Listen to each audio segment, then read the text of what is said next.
जीविका उपार्जन समाज को बहुत ही महत्वपूर्ण तरीके से प्रभावित करता है और ये हमारे सामने एक बहुत महत्वपूर्ण चुनौती है। आने वाले समय में हम किस प्रकार से इनको जीविका देंगे और किस प्रकार से ये हम सबसे जुड़ेंगे, यही तय करेगा कि भारत अपनी बहुलता कैसे बना रखेगी। इसके साथ ही मैं आमंत्रित करती हूँ श्री मनोज श्रीवास्तव जी को उनके उद्बोधन के लिए। सबसे पहले तो मैं अपने साथियों डॉक्टर धर्मेंद्र पारे और डॉक्टर दीप्ति श्रीवास्तव का आभार प्रकट कर दूं। उनके बहुत ही एनलाइटनिंग वक्तव्य थे।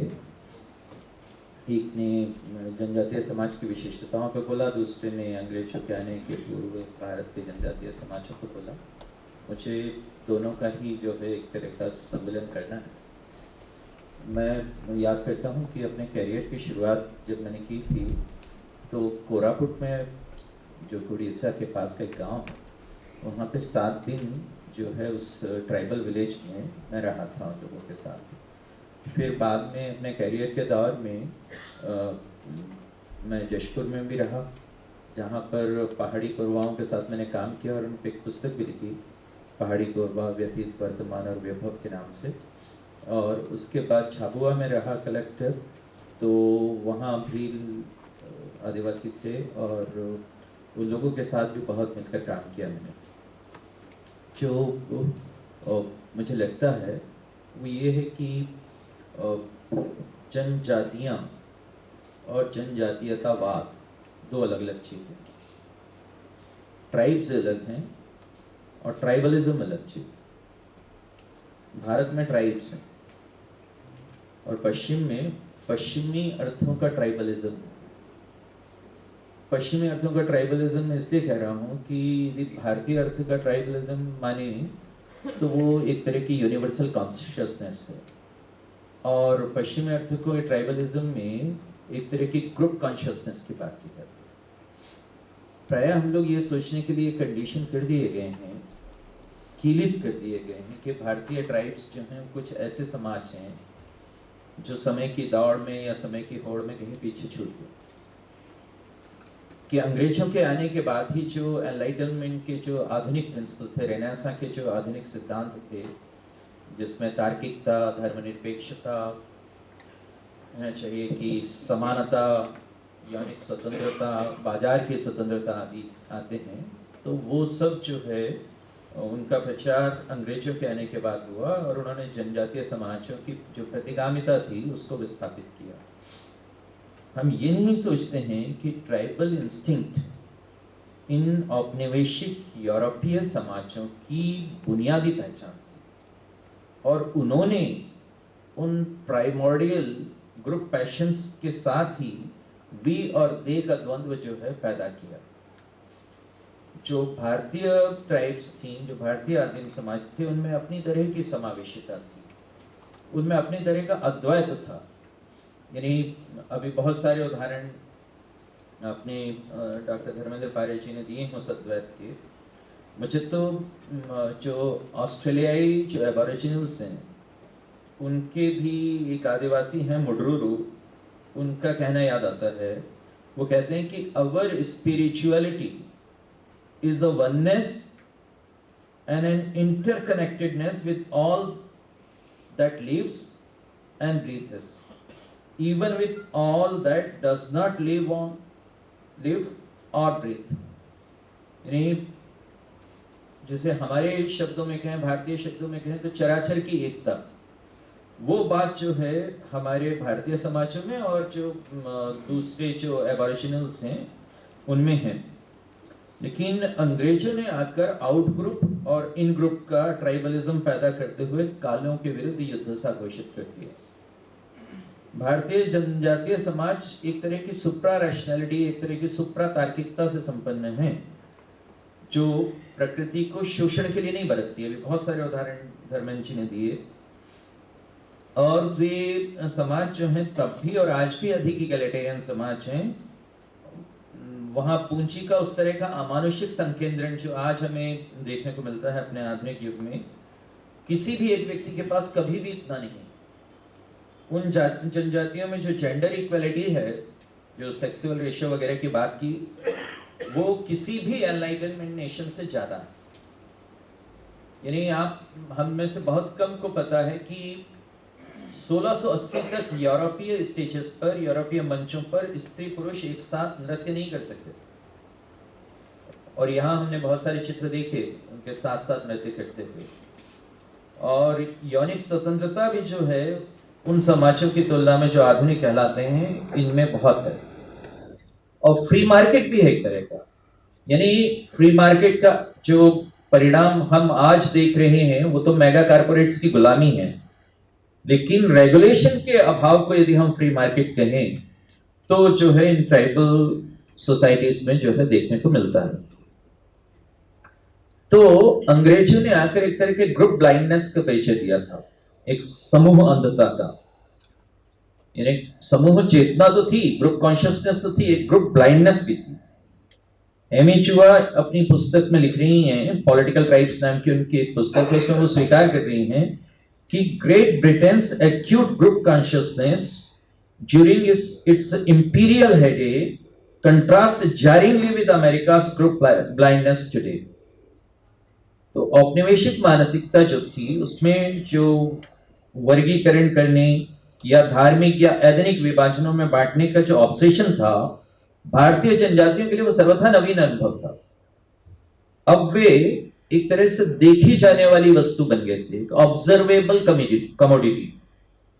जबकि अंग्रेजों के आने के पहले वे भारतीय सहजीवन का आनंद उठाने वाले समूह थे। अंग्रेजों ने आकर उनकी कैटलॉगिंग शुरू की, जिसे आज हमारी हीनता के रूप में प्रस्तुत किया जाता है कि अंग्रेजों से आने से पहले भारतीय ट्राइब्स के जीवन पे बहुत स्टडीज नहीं थी। तो वो स्टडीज हैं क्या? वो एक तरह की कैटलॉगिंग है जो कि अंग्रेजों ने आकर शुरू की और एक जनजातीय समूह को दूसरे जनजातीय समूहों से डिस्टिंग्विश करने के चक्कर में एक को दूसरे के अगेंस्ट में खड़ा किया और एक तरह की डायलेक्टिकल अध्ययनशीलता जो है वो ट्राइबल्स के संदर्भ में की।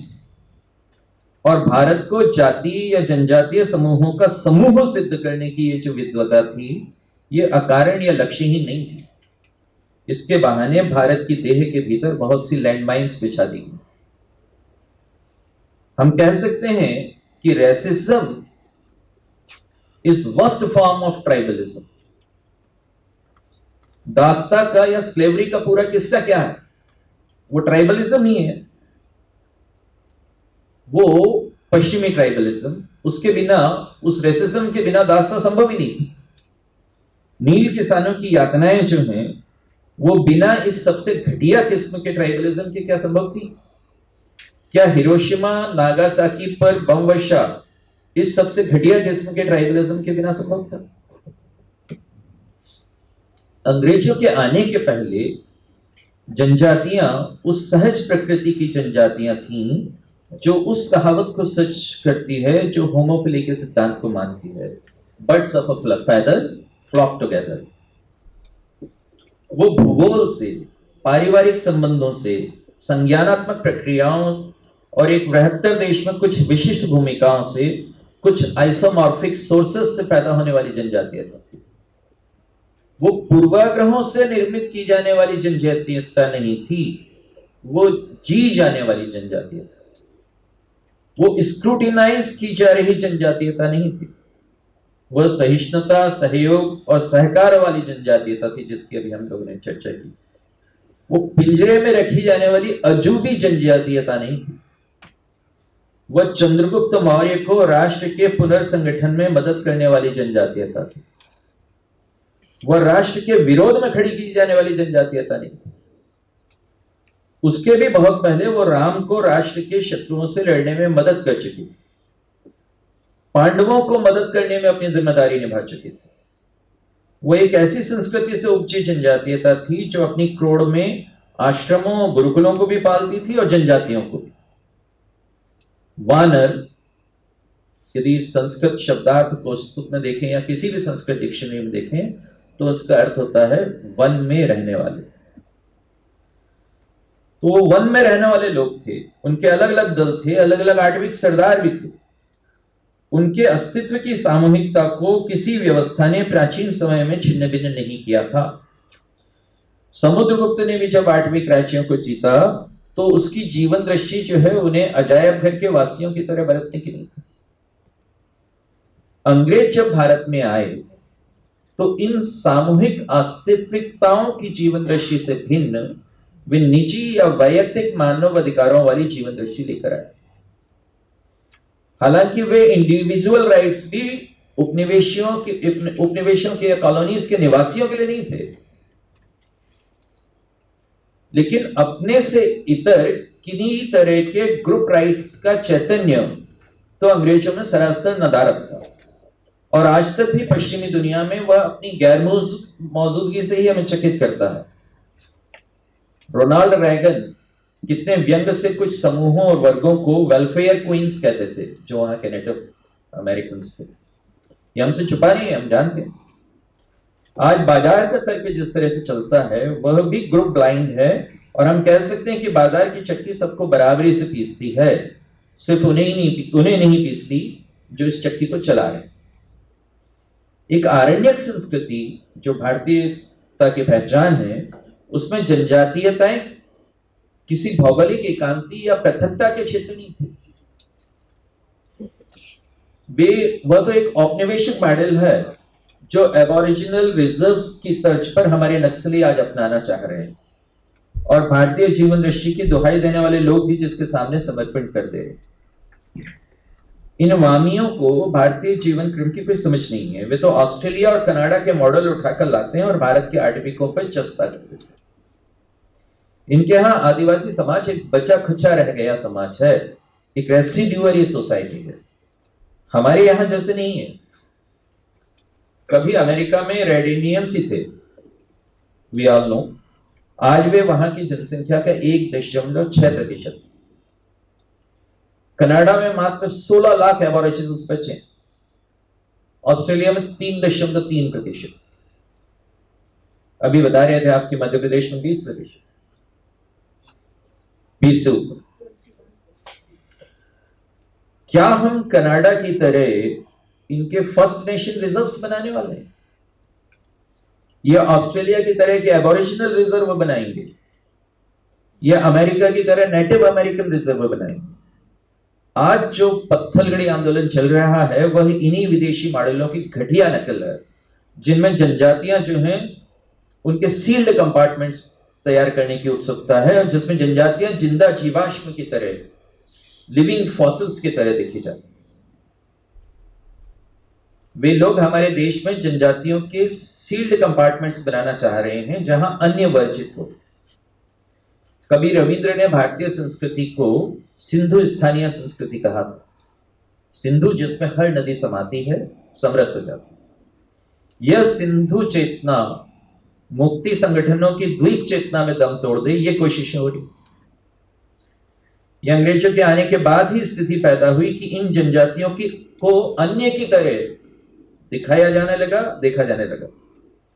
भारतीय संस्कृति तो पूछती है, जो अद्वैत की संस्कृति है वो तो पूछती है कि जनजातियां अन्य क्यों हैं? क्या वे उसी सांस्कृतिक विश्व का हिस्सा नहीं है जिसमें दूसरे भारतीय भी थे? और यदि उसमें कोई अन्याय था तो वो उसी विश्व में था। वह अन्य की तरह बरतने का जो विचार है वो उन्हें वस्तुकृत करता है, उन्हें ऑब्जेक्टिफाई करता है। फ्रांसिस डोमिनिक डेनिम ने अपनी पुस्तक लिखी है, हास्य और अध्यात्म, लाफ्टर एंड मेटाफिजिक्स, और उसमें उन्होंने बड़ी एक कीमती बात कहते हैं वो कि the other is structurally absent, always unreachable, कि जो अन्य है वो संरचनात्मक रूप से ही अनुपस्थित है, उस तक कभी नहीं पहुंचा जा सकता। लेकिन अंग्रेजों के आने के पहले भारत की जनजातियों को कभी नहीं लगा कि वे अन्य हैं, कि वे, उनका धर्म, उनकी संस्कृति खतरे में। वे एक ही विरासत के साक्षी थे। ओरावों का पहला राजा जो है एक बनारसी ब्राह्मण था। कभी आप the autochthonous origin and a tribal link of Indian Brahmins, evaluation through molecular genetic markers नामक शोध पत्र पढ़े थे। उनके, मैं तो जब उनकी लाइफ स्टाइल देखता था तो मुझे लगता था कि जो जैन दिगंबर जो हैं वो, या जो प्राचीन जो भारतीय आश्वतनिक ब्राह्मण थे, जो मनु जो वर्णन करता है कि जिनके पास खाने के लिए सिर्फ एक जून का अनाज होता था, उस तरह की स्थिति जो है इन आदिवासियों में है। तो सांस्कृतिक रूप से, जेनेटिक रूप से वो वही ब्राह्मण लिंग है। और इस बात को, जेनेटिक बात को मैं इसलिए रेखांकित करना चाहता हूं कि भारत में वह पिगमेंटोक्रेसी कभी नहीं थी जो अंग्रेज या कहीं की यूरोपीय साम्राज्यवादी हम अपने साथ लेकर आए। वर्ण व्यवस्था थी और अंग्रेजों ने उसका घालमेल जो है पिगमेंट से करने की चालाक कोशिश भी की, फिर भी वे सफल नहीं हो पाए, क्योंकि वर्णों के साथ उनके दायित्व और उनके कर्म इतने जुड़े हुए हैं। आज बफेलो नेशनलिज्म की मांग करने वाले कांचा एलैया कहते हैं कि हिंदू गौपूजक इसलिए हैं क्योंकि वे वर्णभेदी और रंगभेदी हैं, अन्यथा वे भैंस की भी पूछा करते। तो उन्होंने बफेलो नेशनलिज्म करके एक पुस्तक भी लिखी है। तो इन्हें उनका कहना है कि गाय सफेद है और भैंस काली। तो खुदा जब बुद्धि बांट रहा था तो इन्होंने लाइन में लगे हुए बाकी सारे लोगों को लाइन से खदेड़ दिया था, कांचा एलैया जी। सो बुद्धि विज्ञान इन्हें अकेले ही मिला।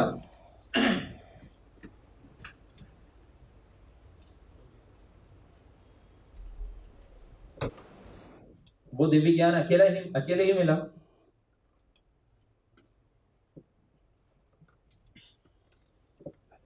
अन्यथा इन्हें गाय का रंग दिखा, गोपाल का रंग नहीं दिखा।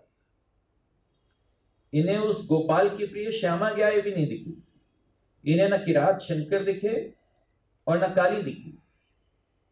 जनजातियों को देवी देव और देवता मानने वाली भारतीय दृष्टि और कॉलोनाइजर्स की दृष्टि में बहुत फर्क था। पेरू में औपनिवेशिक बुद्धिजीवी क्या कहते थे स्थानीय इंडियंस को? The Indian is not now nor can he ever be anything but a machine. कि वो आदिवासी इंडियंस वो न तो अभी न कभी और कुछ हो सकते हैं सिवाय एक मशीन के। आज जो लोग भारत के लोगों की सादत का मजाक उड़ाते हैं कि वे वानरों को पूछते हैं, ये वे ही लोग हैं जो दुनिया की कई जनजातियों को एप्स या मंकीज कहते हैं। इन्होंने वेनेजुएला के आदिवासी राष्ट्रपति शावेज के ऐप के रूप में व्यंग्य चित्र बनाए हैं। हमारे यहां हम मानते हैं कि वानर भी राम काज में मदद के लिए देवताओं के धरती पर आने का रूप है, और वहां बड़े बड़े बुद्धिजीवी अफ्रीका की जनजातियों के लिए कैसे कैसे सिद्धांत लाते हैं, इस पर हम लोगों को कभी ध्यान देना चाहिए। जियाबोडिन को ले लें, संप्रभुता का सिद्धांत के जनक माने जाते हैं, वो सॉवरेंटी का जो प्रिंसिपल था। लेकिन उनकी इस बात पे कम ध्यान दिया जाता है कि इन्हीं सज्जन का ये मानना भी था कि सहारा के दक्षिण में जो अफ्रीका है वहां के जनजातीय लोग आदमियों और जानवरों के यौन संसर्ग का परिणाम है। जॉन लॉक ने 1689 के अपने एक निबंध कंसर्निंग ह्यूमन अंडरस्टैंडिंग में ये कहा था कि औरतों ने ड्रिल्स के जरिए भी कंसीव किया है। ड्रिल जो है बंदर का नाम है जो गिनी में पाया जाता है। सो उपनिवेशवाद जिन जातियों को गुलाम बनाता था वो उनका एनिमलाइजेशन करता था, जबकि भारत में जनजाति के लोग भी ईश्वर या देवों के अवतार, और जनजातियों का यह एनिमलाइजेशन अंग्रेजों के घरों तक चलाया था। हम में से कितने लोग हैं जिनके पास उन यूरोपीय ड्राइंग रूम्स के चित्र हैं उस समय के, जहां मारे गए जनजातीय पुरुषों, स्त्रियों और बच्चों के सिर वैसे ही लगाए जाते थे जैसे कि पुराने जमाने के शौकीन शिकारी अपने ड्राइंग रूम्स में शेरों और सिंहों के सिर लगाते। मेरे पास है कुछ फोटो इस तरह के जो ड्राइंग रूम में लगाए हुए। प्रश्न यह है कि क्या हम लोग अपनी ये दृष्टि और उस औपनिवेशिक दृष्टि का फर्क जनजातियों को समझा पाए? अभी तो इसके विपरीत समझाया जाकर बहुत से भौगोलिक क्षेत्रों का सांस्कृतिक और आध्यात्मिक चरित्र निर्णायक रूप से बदला जाता है। ये वनवासियों के द्वारा किए गए स्वातंत्र संघर्ष को भुला देने का परिणाम। क्या सन 1910 के बस्तर विप्लव का भतरी भाषा का लोकगीत हम आज के बच्चों को पढ़ाते हैं? पादरी साहब सुनिला खबरे तुरसे गला महल भितरे, नलिकाति खाटा बेचलाए आरी, मोटल उपरे बसलाए जसन, पुलिस जुआन पलटन मन। ये वो गीत है जिसमें पादरी पुलिस पलटन के गठजोड़ का वर्णन, कि खबर पाकर पादरी साहब तुरंत गया, महल के भीतर बैठकर मोटर पुलिस और पलटन के जवान चल पड़े पवन वेग से। क्या हम हल्बी या हल्बी का जो एक माटी पाटा गीत है अपने वनवासी बच्चों को पढ़ाते हैं? मनवा मर्रा मेटा मनवा जब्बा रोंडा मनवा दयाम, मनवा भैरम मनवा बुत्ताम दंते सिरी मन पाटा मन बेसोड़ पाटा बेसोड़ के वाड़, इंजे मन दे सेम गोरा साहिबिर बत्तोर, मन राजान पोरों उत्ती महाराजा अत्तूर, नेता नार गंगा मूडा अग्गा कमेटी अत्ता, काड़ी बिल्क गोरका परसी गोडल मत्ता, अच्छो वेड़ रेन गौरा साहिबिर, तो पाक हमारी दंतेसरी माई। इसमें क्या कह रहे हैं वो? हमारे पहाड़ हैं, हमारी वृक्षवल्लरी है, हमारे सरीसृप हैं, हमारी दूर्वा है, हमारे देवभूत हैं, हमारे भैरम देव हैं, हमारी दंतेसरी माई। अब हमारे देश में अंग्रेज लोग आ गए हैं, वे हमारे राजा से ऊंचे महाराजा बन बैठे हैं। नेतानार गंगा मुड़ा में विचार परामर्श की बैठक हुई, धनुष बाण भाला फरसा टंगिया लेकर राज के आदिवासी परस्पर जमा हुए। उसी समय अंग्रेज लोग बंदूक तोप लेकर पहुंचे और विचार बैठक के क्षणों में ही बंदूक तोप चला दी। ये बात वो अपने गीतों में कहते हैं। क्या आज उरावों को उस समय के गीतों की याद है? चिया चिया बाबा राजिनम चिया बाबा, राजा अंग्रेज हाकिम अंग्रेज जरीशा नना बाबा, राजनीम चिया बाबा देशनेम चिया बाबा। यानी उराव जो है वो अपने इष्ट देव चिया बाबा का स्मरण करते हुए कहते हैं कि अंग्रेज राज को हटाओ, जनता का राज दो। ये सारे लोग की पड़ताल के लायक। ये उस औपनिवेशिक समय में उन कॉन्फ्लिक्चुअल रिलेशंस के साक्षी हैं जो अंग्रेज जी, जो एक ऐसा समय था जब अंग्रेजी सत्ता और मिशनरी एक तरफ थे और वनवासी व स्वराजी वो एक तरफ थे। तब ये क्यों पड़ताल नहीं की जाती कि भारत में जब अंग्रेजी राज खत्म हो गया तो उनके पार्टनर्स उन्हीं क्षेत्रों में कैसे सक्रिय रहे और सक्रिय रहकर क्या करते रहे? हम आपत्ति करते हैं कि भीमा कोरेगांव को सेलिब्रेट किया जाता है, पर बताइए कि हमने कब माड़ी पाटा को सेलिब्रेट किया? कब हमने डोंगर के हलबा विद्रोह को सेलिब्रेट किया? कब छोटा नागपुर के पहाड़िया सरदार विद्रोह की तिथि पर हमने अनुवांशिक जलसे की? या महाराष्ट्र में कोली महादेव ट्राइब्स के विद्रोह पर वनवासियों को इकट्ठा किया? क्या हमें वह तिथि एक अनुवांशिक स्मृति की तरह भीलों में संजोने की चेतना आई जब भांगोची नायक और काजर सिंह के नेतृत्व में अंग्रेजों के खिलाफ विद्रोह हुआ था? क्या हमने ऐसी सारी तिथियों का एक कैलेंडर बनाया? क्या हम वैसी ही मोमबत्तियां जलाने किसी शाम वहां पर इकट्ठे हुए जैसे 9/11 पर न्यूयॉर्क में लोग इकट्ठा होते हैं? संघर्ष के वे वर्ष भुलाकर ही हम आस्थांतरण को पैसिव एक्सेप्टेंस या निष्क्रिय स्वीकृति देते हैं। हम उस वनवासी प्रतिरोध आंदोलन को कैसे बुला सकते हैं? जैसे लॉस एंजलिस बेसिन में सान गैब्रियल मिशन पर 1771 में देसी इंडियंस ने अमेरिका में आक्रमण किए थे, वैसे ही यहाँ बिरसा मुंडा जैसे बहुत से संत योद्धाओं ने किए। मेरे एक पेपर इस थ्योरी पर है कि अंग्रेजों के विरुद्ध जो पहले आक्रमण हुए, रिवोल्ट हुए, विद्रोह हुए, वो आदिवासियों या वनवासियों ने किए और उनमें भी अधिकतर का नेतृत्व जो है वो वहां के जो आध्यात्मिक गुरु थे, जो उनके आध्यात्मिक संत थे, उन्होंने किया। बिरसा मुंडा भी एक आध्यात्मिक संत थे, कालीचरण ब्रह्मा भी थे। ऐसे मैंने बहुत सारी लिस्ट निकाली, अभी भी आप जब बता रही थी तो बहुत सारे भगत की सूची जो है उसमें थी।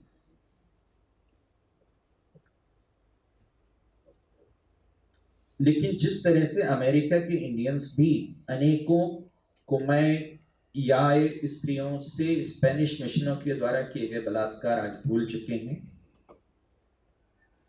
उन फांसियों को भूल चुके हैं जो कि इंडियंस को दी गई, उन कोड़ों को भूल चुके हैं और भूल चुके हैं कि कैसे 480 Indian converts San Francisco mission से भाग खड़े हुए, कैसे सांता क्रूज मिशन से 138 इंडियंस एक ही रात में भाग खड़े हुए, या सान जुआन जो बाउटिस्टा मिशन था वहां से कैसे 200 इंडियंस जो हैं एक ही रात भागे, कैसे दसियों सालों तक जो है चैन गैंग लेबर की सजाएं जो है आदिवासियों को दी जाती रही। उसी तरह से हम भी बहुत कुछ भूल चुके हैं। क्या जिस तरह से न्यूकैसल विश्वविद्यालय के शोधकर्ताओं ने ऑस्ट्रेलिया में उपनिवेश काल के दौरान आदिवासियों की 250 नरसंहार स्थलियों की मैपिंग की है और यह संख्या अब उनका शोध कार्य चल ही रहा है, जल्द बढ़ के जो है 500 तक पहुंचने वाली। क्या वैसा कोई शोध करने के लिए हम तैयार हैं? क्या हमें वनवासी लड़के और लड़कियों की चुरा ली गई पीढ़ियों, स्टोलन जनरेशंस की कुछ भी परवाह है कि कैसे उन क्षेत्रों में किशोर किशोरियां गायब हो गए? हम सड़क बनाते हैं, पुल बनाते हैं और हमारा वित्त विभाग जो है बहुत उदार होकर उनके लिए अपने पैसे भी देता है, लेकिन ये जो अपने ही अतीत से हमारा संपर्क टूट गया है, हमारे अपने ही पूर्व संघर्षों से हमारा जो सेतु ध्वस्त हो गया है, हमारे अपने ही गौरवमय सामूहिक व्यतीत की ओर जाने की जो राहें हमारी खत्म हो गई हैं, उनके बारे में कुछ होगा क्या? जब हमें हमारी कल्चरल मेमोरी से वंचित कर दिया जाता है तो किसी भी बेवकूफ़ी के लिए हम लोगों को तैयार करना बहुत आसान हो जाता है। जब हमारी जड़ें कट जाती हैं तो हवा हमें कहीं भी उड़ा के ले जा सकती है, लेकिन अंततः हमें गटर में नहीं गिरती। इस बात को रिमाइंड करते हुए प्रणाम, धन्यवाद।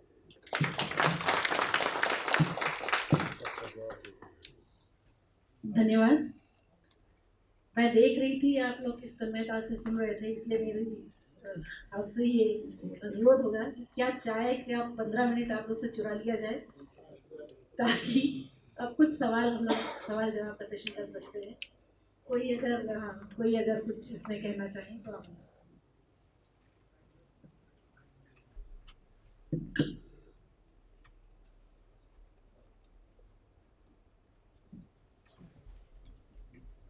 रखना मर्यादा या अनुशासनहीनता की श्रेणी में आता है, इसलिए मैंने पहले अनुमति मांगी थी घोष मैडम से। हम कई बार हम देखते हैं कि हम जनजातियों पर, आदिवासियों पर बड़ी गहन चिंतन मनन विषय का प्रस्तुतिकरण करते। बहन दीप्ति जी ने बहुत ही सुंदर तरीके से समाजशास्त्रीय विश्लेषण, आपराधिक विश्लेषण किया। मैं बधाई देता हूँ बहन दीप्ति जी को। पारे जी ने भी अपने विषय को रखा, लेकिन इस सदन से मेरा एक प्रश्न है, वक्ताओं से नहीं। मुझे स्मरण है कि माननीय हर्षवर्धन जी शायद सदन में हो, उन्होंने बड़वानी में कार्यक्रम किया था जो वनवासियों के बीच में किया था, उनके गांव में किया था, उनकी झुग्गी में किया था, उनकी गाड़ियों में बैठकर यात्रा की थी, कोई भी किसी साधन का उपयोग नहीं किया। तो हम उस परंपराओं से, उस व्यवस्थाओं से, उनके प्रतिनिधित्व के विहीन किस प्रकार का चिंतन हम करके क्या प्रस्तुत करना चाहते हैं। बहुत अधिक विश्लेषण, शोध, अनुशीलन पूर्व में किया जा चुका है। बार बार एक विषय आता है, आदरणीय मनोज जी ने इस चीज को रेखांकित किया कि अंग्रेजों ने विभिन्न कंपार्टमेंट्स में विभक्त किया जनजातियों को।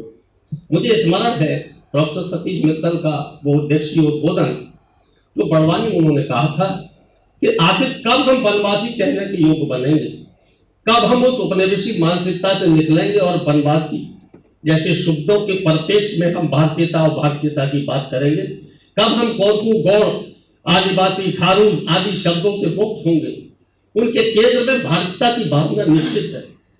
कोई भी जनजाति हो, मेरा सौभाग्य है, मैंने 5 वर्ष तराई में रहने के कारण वहां से आता हूँ, तराई से हिमालय की खारूज के बीच में काम किया। और पर्टिकुलर मेरा विषय लोक चित्रकला के ऊपर था, फोक आर्ट पर।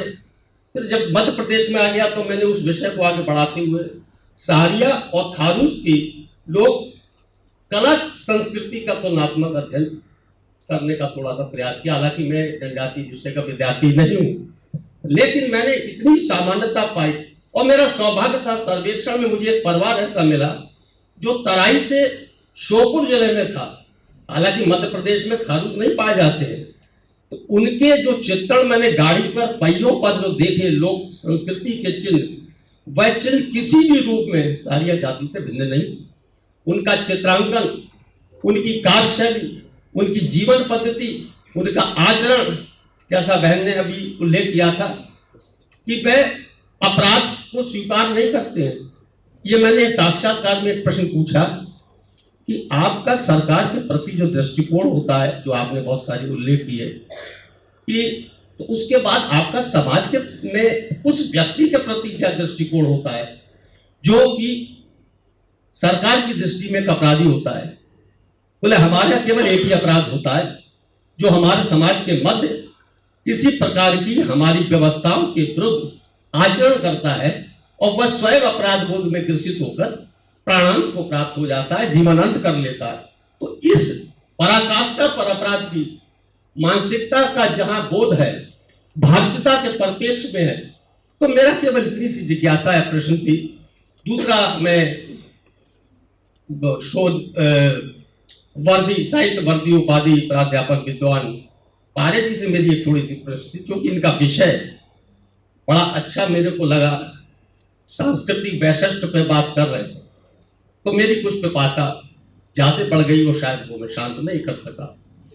क्योंकि हम जब भी भारतीयता के परिप्रेक्ष्य में भारतीय इतिहास का सबसे बड़ा अगर दुर्भाग्य रहा, तो अंग्रेजों ने भारतीय राजनीतिक इतिहास को रेखांकित किया, सांस्कृतिक इतिहास को विलोपित किया, और ये हम कहते चले आते, लेकिन हम करते कुछ नहीं।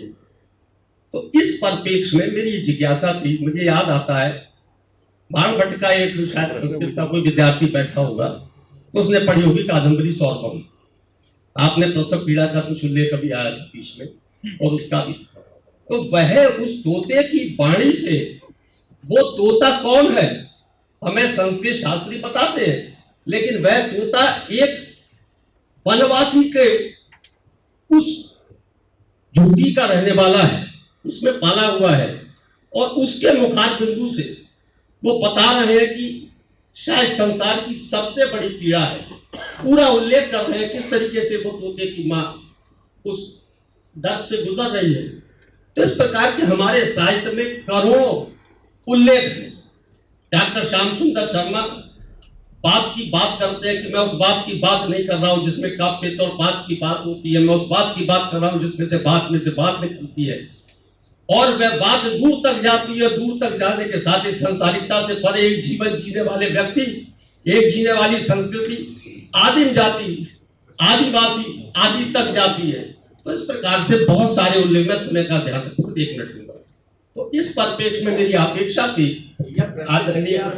प्रश्न वही मैं प्रश्न पर आ रहा हूँ, मेरी ये जिज्ञासा थी कि पारे जी जब साहित्य के विद्यार्थी हैं, तो शायद कुछ संस्कृति, वैशिष्ट लोक गीत, लोक संस्कृति, आपने बहुत सुंदर गीत दिए, लेकिन साहित्य के संदर्भ में शायद मैं समझ नहीं पाया, कि साहित्य का विद्यार्थी नहीं हूँ। कुछ अगर प्रकाश डालना चाहेंगे कि साहित्य में कहाँ पर हमें आदिवासी, जनजाति, वनवासियों का विशेष रूप से स्वतंत्र रूप का साहित्य में उल्लेख मिलता है, तो मुझे अच्छा लगा।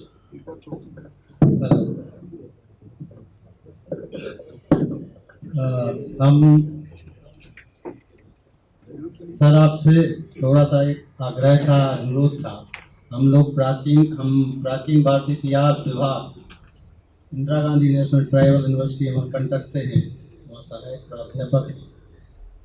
बस थोड़ा सा ये आग्रह है कि हम ये जो वर्ड शब्द यूज कर रहे हैं, आदिवासी, जनजाति, वनवासी, हम आखिर कौन से ऐसा वर्ड है, जिसको शब्द है, जिसको हम बोले जो सही हो, सही मायने में भारतीय, जिसको हम आदिवासी कहें, जनजाति कहें, उसको सूचित करे तो ज्यादा जैसा हम समझते हैं आदि मतलब होता है प्राचीन, वासी मतलब आदि काल से वास करने वाले। तो आदिकालीन संस्कृति के जो जानकार हैं, जो ज्ञाता हैं, उनको हम आदिवासी शब्द से संबोधित करें तो शायद ज्यादा अच्छा हो। दूसरा इसका ये है कि हम कहते हैं उनको मुख्य धारा में लाना है, जबकि उनकी संस्कृति इतनी अमूल्य है, आदिकालीन संस्कृति है कि उसको हमको सीखना चाहिए, हमको वहां जाके सीखना चाहिए। तो इस पे हम बस थोड़ा सा आपका विचार जानना चाहते हैं। ये बहुत पुरानी पॉलिटिक्स है कि आदिवासी कहें कि वनवासी कहें कि जो आधुनिक शब्द आ गया है जनजातीय, वो कहें, पुरानी पॉलिटिक्स है। लेकिन उस पॉलिटिक्स के भी अपने अपने कनोटेशंस हैं। जब आप आदिवासी कहते हैं वो एक चालाक शब्द है, वो एक बताता है कि कुछ लोग हैं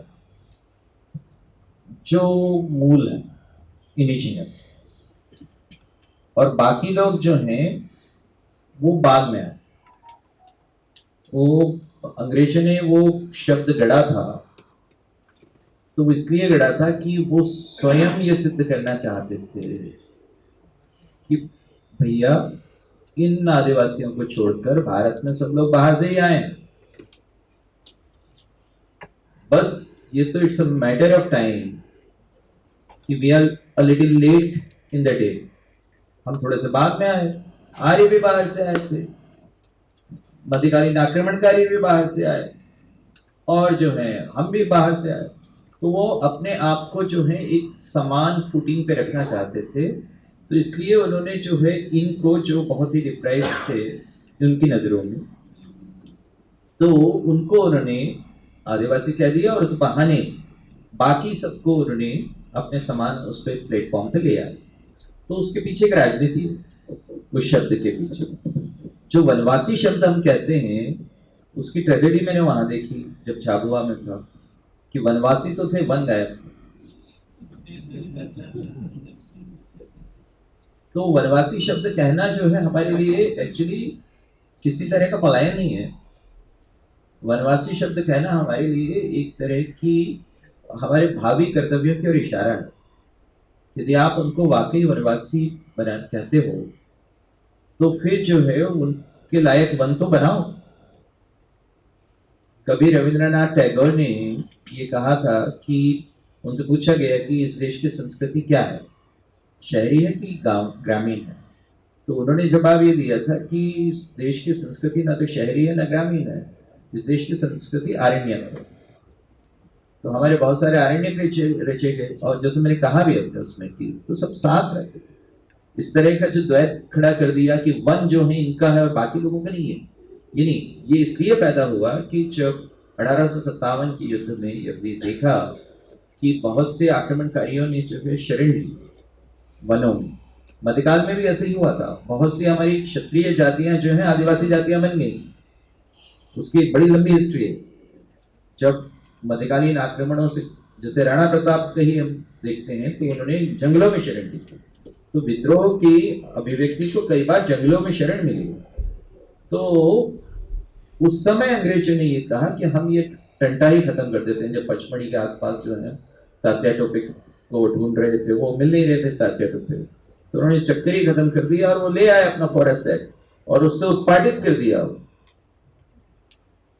उनको, आदिवासियों को या ह्यूमन हैबिटेशन को ही उत्पादित कर दिया, और वो एक तरह का द्वैत पैदा कर दिया। वो संस्कृति जो कि वनों के साथ ही पली बड़ी थी, वो उसको जो है किसी इस तरह का जो है डाइकोटॉमी उन दोनों के बीच में नहीं थी, तो आप उसको उत्पादित कर दिया उसके सहारे।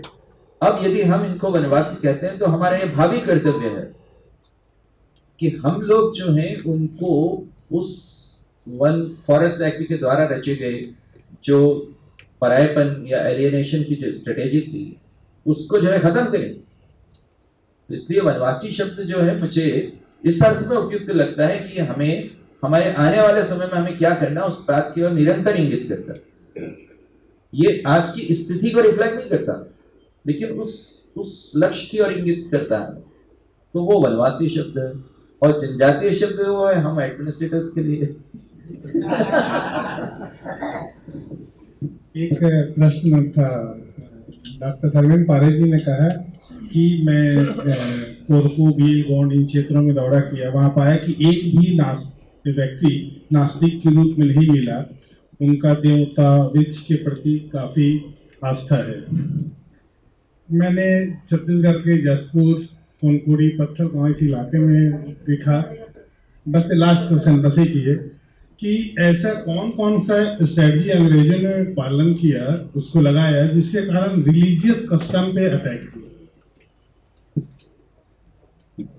थोड़ा और स्पष्ट करेंगे अपना प्रश्न। एक्चुअली अंग्रेजों के आने से पहले जो वनवासियों की स्थिति थी वो एक धर्म के लिए थी, हिंदू धर्म के लिए थी।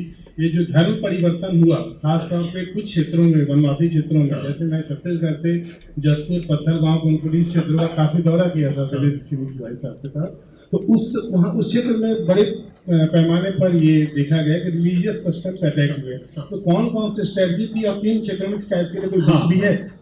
देखिए, बहुत सारे उदाहरण है।